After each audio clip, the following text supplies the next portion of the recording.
This tutorial is making a drop shadow, but not a different drop. This kind of drop shadow here, which because normally when you create drop shadows, say for example, make this color, and I'll click onto my interactive drop shadow.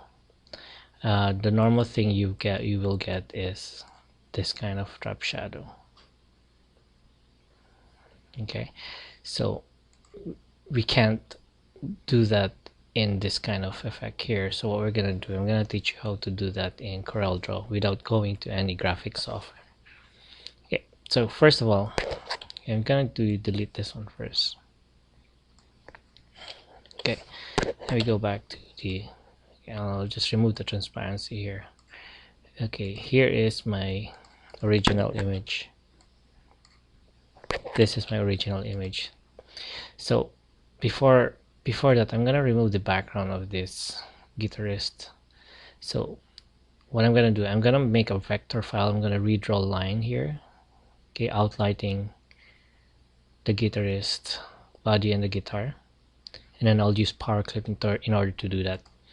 Before doing that, I want to make sure that your options, if you click on tools, click on options, and when you click on options, you're going to have this dialog box. You go to edit and make sure this auto center is turned off, so you have to turn that off and then click OK, because we're not auto centering the power clip. Okay, so first let's lock this object first. You go to arrange and then lock object. Okay, so once it's locked, you can't accidentally move it because it's locked. Oh, I forgot something. We have to unlock it first. I have to put, so now since it's unlocked, then I can select it. So we're going to put a transparency first. Click on uniform transparency. I'll move this over right here. Okay.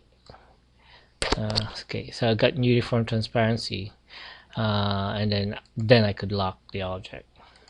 Okay. I did a transparency so that when I'm tracing the object or this figure here, I can see my black lines. Okay, if you go to Bezier, your Bezier tool here, then you can start tracing the object by click, click, click, click, click, click, click, and then so forth, and then go over. Okay, I'm gonna make a fast movement here so that we won't waste time.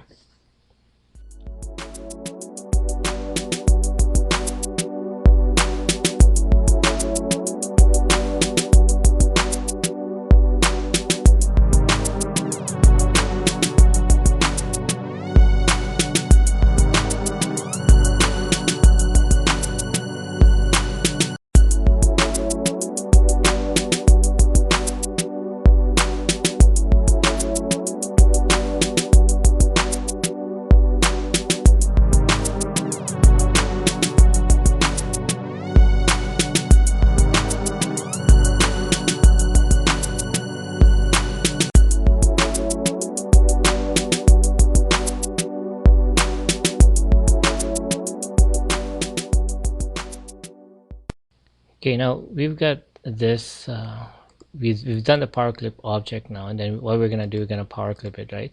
So, but before that, we have to ungroup it first. I already ungrouped this one, but if you didn't ungroup it, just go ungroup. Okay, and then we're gonna remove the transparency. So you go to interactive transparency and click on none. Okay, so now you click on the photograph and then you go to FX, power clip, place inside a container, and this is my container here. Just the outline I did. Okay, so you got that. Now what we're gonna do now is we're going to duplicate this. So I want to let you click on the plus sign in your keyboard, just duplicate. Now click one more time and then see this arrow here, you move that there and you go to the left side, and then click outside and click again and then move it down. and then you make this to back. So go to arrange, order to back of page. There you go. So I've got the outline of the guitarist now. So what I'm going to do, I'm going to click on the shadow here, this, this figure, and then go to effect, and then power clip, extract contents, because I don't want the contents, which is this one. Right, what I want is just the outline. Now make sure that I don't have an outline here, so I click on it and go to my outline tool and click on X, no outline. Then I can start using my interactive transparency tool and click and drag it here.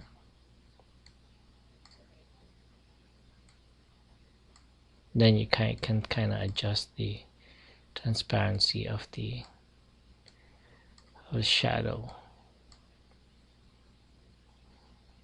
Okay, let's just zoom out there.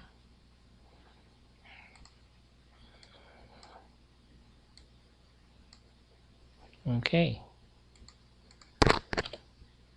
and there you go. You can put a background, a colored background,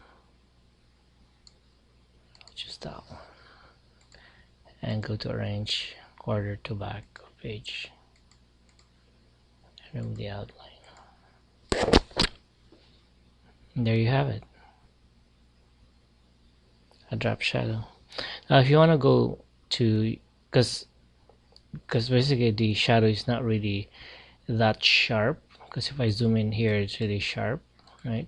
You can make that, you can blur that by going to bitmap, convert to bitmap. 300 dpi is fine. Make sure click on transparent background. Okay, make sure this is checked and make it grayscale because there's no color in it, and click OK. Okay, so and then once it's a bitmap, then you can go to bitmap effects here and you go to blur. You can go to Gaussian blur and just make it blurry, just to make sure, and click on preview, so that you can make a realistic shadow. There, I think that's fine. Then click OK.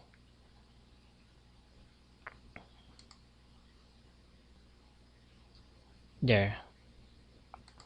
And if you notice, it's kind of blurry now. So yeah, that's it for the tutorial.